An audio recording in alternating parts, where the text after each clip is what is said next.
네, 안녕하십니까. 저는 최용훈 국어전문학원 고덕점에서 고1 학생들 담당하고 있는 강사 최성중이라고 합니다. 자, 이번 시간 영상을 통해서 여러분들 만나는 까닭은 이번에 이 처음으로 고등학교 1학년에 올라온 친구들 내신 걱정이 참 많을 거예요. 이제 학기 시작하고 나서 고등학교 첫 번째 이제 시험인데 이걸 어떻게 준비해야 될까? 이제 한 번도 겪어보지 않았던 학교였기 때문에 이걸 준비하는데 막연한 고민이 당연히 있을 거라고 생각이 듭니다.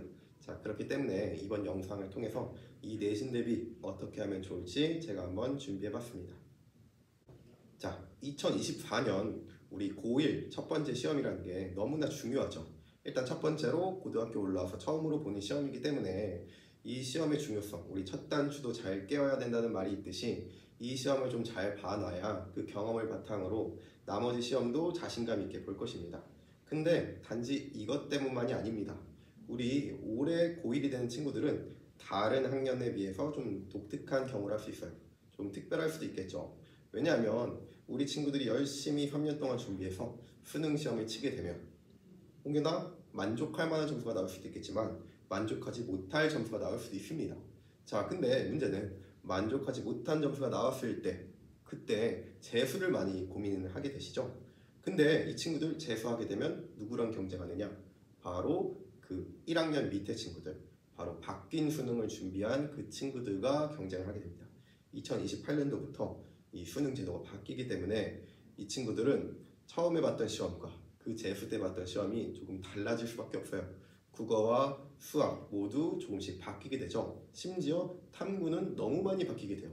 그렇기 때문에 지금 이 친구들 차근차근 내신 준비를 해서 고등학교 3학년 때 수시로 입학하는 게 가장 대입에 유리하다고 할 수 있습니다.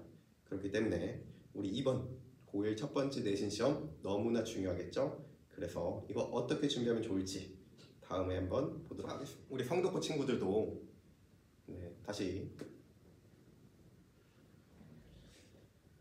우리 성덕고 친구들 내신 준비 결코 쉽지 않을 것 같습니다.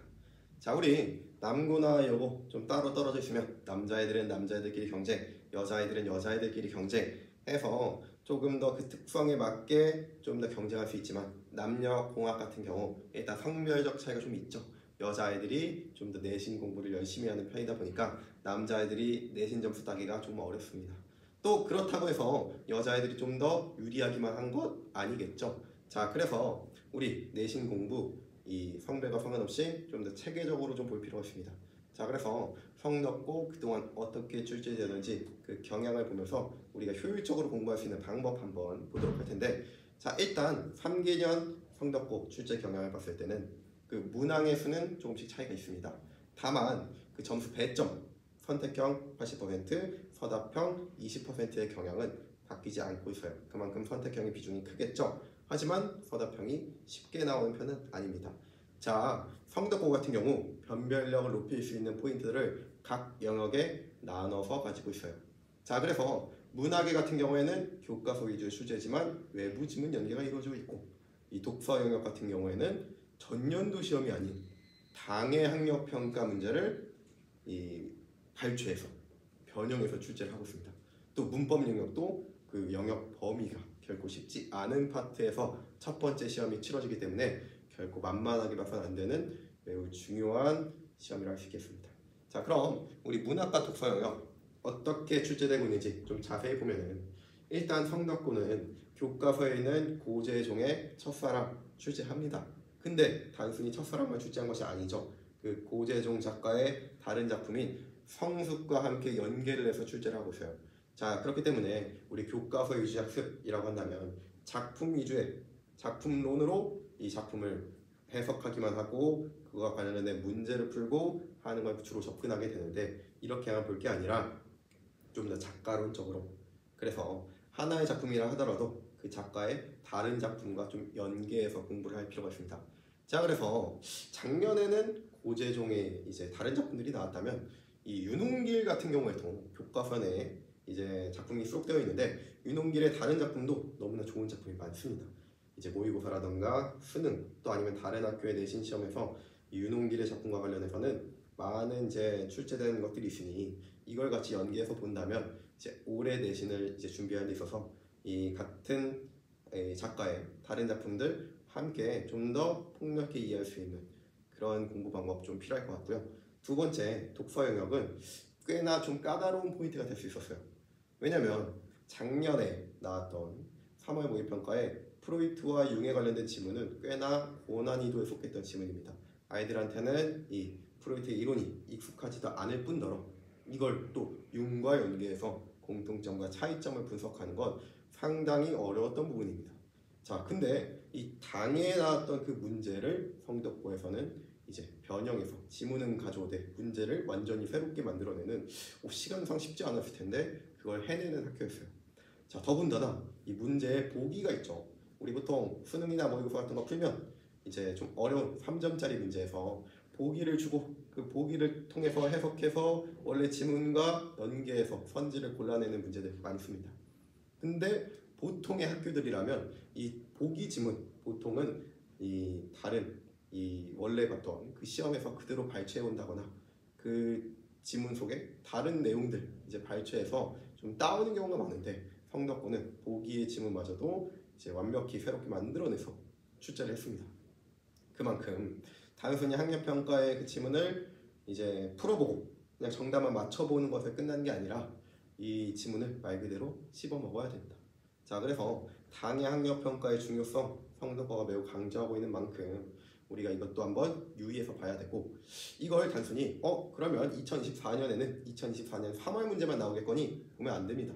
다른 학교에서 학력평가 연계를 할 때 전년도 연계도 충분히 있는 만큼 전년도 지문 또 올해 지문 함께 봐야지만 공부가 되겠다라고 말씀드릴 수 있고요. 자, 마지막으로 우리 문법 영역 같은 경우에는 점수 배점이 33% 이상이에요. 자, 근데 문제는 보통은 이제 의문론 파트, 우리 이제 문법의 초반 파트에 해당하는 의문론을 이제 많이 출제를 합니다. 문법 영역에서는 꽤나 쉬운 편에 속하는 파트죠. 자, 근데 성덕고는 이 고등학교 1학년 첫 번째 시험에서 이 품사와 단어의 형성 파트를 출제를 합니다. 이 부분이 아이들이 가장 어려워하는 파트이고 또 이게 문장으로도 이어지면 또 아는 문장, 암긴 문장 아이들이 많이 어려워하는 포인트죠. 그거의 시작이 되는 품사와 단어의 형성 일단 개념 자체가 너무 어려워요. 한자로 이루어져 있기 때문에 그 개념의 뜻을 알지 못하면 정말 단순 암기가 돼버려서 문제를 풀 때 정말 헷갈릴 수밖에 없는 그런 문제가 되기 때문에 일단 개념의 그 의미부터 차근차근 짚고 넘어가고 그 개념을 사용한 여러 수능이나 모의고사 기출 등을 함께 풀어봐야지만 이 파트는 이제 아이들이 시험 준비를 완벽하게 할 수 있다라고 말씀드릴 수 있고요. 자, 근데 다행히도 성덕고에서 이 파트 문제를 출제할 때 난이도가 그렇게 높은 편은 아닙니다. 이제 그 해 학년에 맞는 평이한 난이도로 출제되는 만큼 아무래도 그 범위가 워낙 어려운 범위라 그렇겠죠. 자, 그래서 저희 학원에서 일단 그 단어의 의미부터 차근차근 공부하면 사실 그렇게 어려운 개념이 아니니까 같이 한번 공부하다 보면은 이해를 통한 암기가 자연스럽게 이루어질 것이라고 생각합니다. 자, 그래서 정리하면 우리 성덕고 이 세 가지 포인트를 한번 준비해 볼 수 있겠죠. 첫 번째 포인트, 문학은 교과서 작품 위주로 공부하는 게 기본이 됩니다. 근데 여기에 더해서 이 작가론적인 이해, 그리고 문학 작품이 교과서에서 실렸다면 그 작품의 이 작가 또 그 작가가 쓴 다른 작품을 같이 좀 봐야 한다. 그래서 이번에는 윤홍길의 다른 작품도 같이 보면 좋지 않을까라는 이제 조심스러운 예측도 한번 해보고요. 두 번째 포인트, 독서 영역은 당해 기출에서 좀 나오는 편이다. 자, 근데 작년도 기출 무시할 수 없다. 왜냐? 다른 학교가 작년도 기출을 많이 좀 가져오는 편이에요. 자, 그래서 올해 시행되는 학력평가 너무너무 중요해요. 그건 최우선순위. 자, 그리고 두 번째로는 전년도에 나왔던 또 좋은 지문이 있다면 그것 또한 우리가 철저히 준비를 해둬야 한다 라는 게 두 번째 포인트입니다. 마지막으로 품사와 단어 형성 너무나 어려운 파트예요. 아이들이 너무너무 힘들어하고 우리 쉽게 말하는 문포자, 이제 문법 포기자들이 좀 나오게 되는 그런 파트입니다. 여기에는 당연히 암기가 좀 기본이 돼야 됩니다. 이 품사의 구분이라던가 이 단어 형성과 관련된 개념어들은 좀 암기가 필요해요. 근데 이 암기 단순히 때려 넣는 암기가 아니라 그 의미를 알면 자연스럽게 체득이 됩니다. 자, 그래서 그 단어의 의미들, 우리 개념의 의미를 이제 쉽게 풀이해줘서 이해할 수 있도록 암기시켜줄 수 있는 여러 이제 수업들이 준비되어 있으니까 이제 믿고 한번 관심을 가져주시면 정말 감사드리겠습니다.